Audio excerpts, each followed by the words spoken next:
नमस्कार प्रिय भक्तगण। मैं आज सुनाने जा रही हूँ शनिवार व्रत कथा, शनिदेव की व्रत कथा।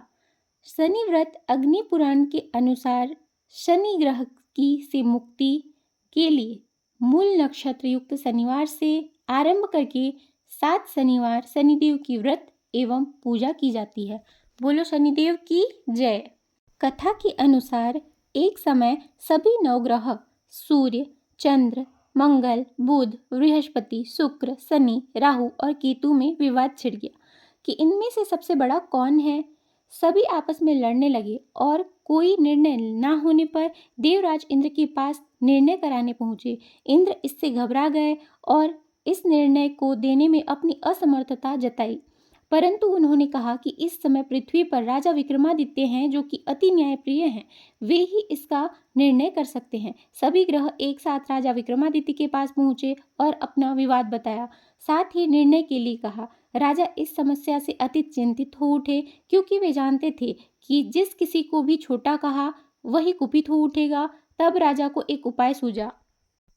उन्होंने स्वर्ण, रजत, कांस्य, पीतल, शीशा, रांगा, जस्ता, अभ्रक और लोह से 9 सिंहासन बनवाए और उन्हें इसी क्रम में रख दिए।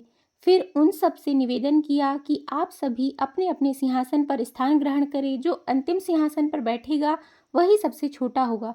इस अनुसार लौह सिंहासन सबसे बाद में होने के कारण शनिदेव सबसे बाद में बैठे, तो वही सबसे छोटे कहलाए। उन्होंने सोचा कि राजा ने यह सब जानबूझकर किया है। उन्होंने कुपित होकर राजा से कहा, राजा तू मुझे नहीं जानता। सूर्य एक राशि में 1 महीना, चंद्रमा 2.25 महीना 2 दिन, मंगल 1.5 महीना, बृहस्पति 13 महीने व बुध और शुक्र 1 महीने विचरण करते हैं, परंतु मैं 2.5 से 7.5 साल तक रहता हूँ। बड़े बड़ों का मैंने विनाश किया है। श्री राम की 7.5 आने पर उन्हें वनवास हो गया। रावण की 7.5 आने पर उसकी लंका को बंदरों की सेना से परास्त होना पड़ा। अब तुम सावधान रहना। ऐसा कहकर कुपित होते ही शनिदेव वहां से चले गए। अन्य देवता खुशी खुशी चले गए। कुछ समय बाद राजा की 7.5 आई। तब शनिदेव घोड़ों के सौदागर बनकर वहां आए। उनके साथ कई बढ़िया घोड़े थे। राजा ने यह समाचार सुन अपने अश्वपाल को अच्छे घोड़े खरीदने की आज्ञा दी। उसने कई अच्छे घोड़े खरीदे व एक सर्वोत्तम घोड़े को राजा को सवारी हेतु दिया। राजा ज्यों ही उस पर बैठा, वह घोड़ा सरपट वन की ओर भागा। भीषण वन में वह पहुंचते ही अंतर्ध्यान हो गया और राजा भूखा प्यासा भटकता रहा। तब एक ग्वाले ने उसे पानी पिलाया। राजा ने प्रसन्न होकर उसे अंगूठी दी। वह अंगूठी देकर राजा नगर को चल दिया और वहां अपना नाम उज्जैन निवासी वीका बताया। वहां एक सेठ की दुकान में उसने जल इत्यादि पिया और कुछ विश्राम भी किया। भाग्यवश उस दिन सेठ की बड़ी बिक्री हुई। सेठ उसे खाना इत्यादि कराने खुश होकर अपने साथ घर ले गया। वहां उसने एक खूंटी पर देखा कि एक हार टंगा है जिसे खूंटी निगल रही है। थोड़ी देर में पूरा हार गायब था। तब सेठ ने आने पर देखा कि हार गायब है। उसने समझा कि वीका ने ही उसे चुराया है। उसने वीका को कोतवाल के पास पकड़वा दिया। फिर राजा ने भी उसे चोर समझकर हाथ पैर कटवा दिए। वह चौरंगिया बन गया और नगर के बाहर फिकवा दिया गया। वहां से एक तेली निकल रहा था जिसे दया आई और उसने वीका को अपनी गाड़ी में बिठा लिया। वह अपनी जीप से बैलों को हाँकने लगा। उस काल राजा की शनि दशा समाप्त हो गई। वर्षा काल आने पर वह मल्हार गाने लगा। तब वह जिस नगर में था वहां की राजकुमारी मन भावनी को वह इतना भाया कि उसने मन ही मन प्रण ले लिया कि वह उस राग गाने वाले से ही विवाह करेगी। उसने दासी को ढूंढने भेजा। दासी ने बताया कि वह एक चौरंगिया है, परंतु राजकुमारी ना मानी। अगले ही दिन उठते ही वह अनशन पर बैठ गई कि विवाह करेगी तो उसी से ही करेगी।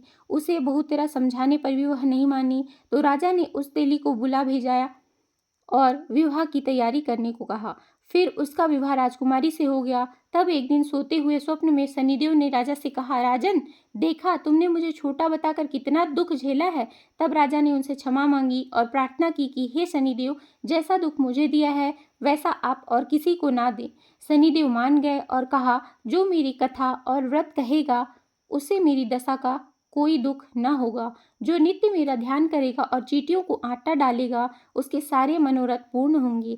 साथ ही राजा को हाथ पैर वापस दे दिए। प्रातः आंख खुलते ही राजकुमारी ने देखा तो वह आश्चर्यचकित रह गई। विका ने उसे बताया कि वह उज्जैन का राजा विक्रमादित्य है। सभी अत्यंत प्रसन्न हुए। सेठ ने जब सुना तो वह पैरों पर गिरकर क्षमा मांगने लगा। राजा ने कहा कि वह तो शनिदेव का कोप था, इसमें किसी का कोई दोष नहीं। सेठ ने फिर भी निवेदन किया कि मुझे शांति तभी मिलेगी जब आप मेरे घर चलकर भोजन करेंगे।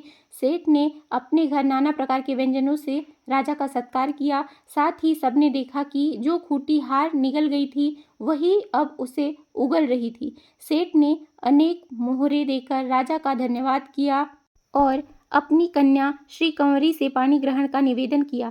राजा ने सहर्ष स्वीकार कर लिया। कुछ समय पश्चात राजा अपनी दोनों रानियों मनभावनी और श्री कंवरी को सभी उपहार सहित लेकर उज्जैन नगरी को चले। वहां पुरवासियों ने सीमा पर ही उनका स्वागत किया। सारे नगर में दीपमाला हुई व सबने खुशी मनाई। राजा ने घोषणा की कि मैंने शनिदेव को सबसे छोटा बताया था, जबकि असल में वह सर्वोपरि हैं। तब से सारे राज्य में शनिदेव की पूजा तथा कथा नियमित होने लगी। सारी प्रजा ने बहुत खुशी से और आनंद के साथ बिताया। जो कोई शनिदेव की इस कथा को सुनता है या पढ़ता है या सुनाता है, उसके सारे दुख दूर हो जाते हैं। व्रत के दिन इस कथा को अवश्य पढ़ना चाहिए और शनिदेव का व्रत अवश्य ही करना चाहिए। बोलो शनिदेव की जय।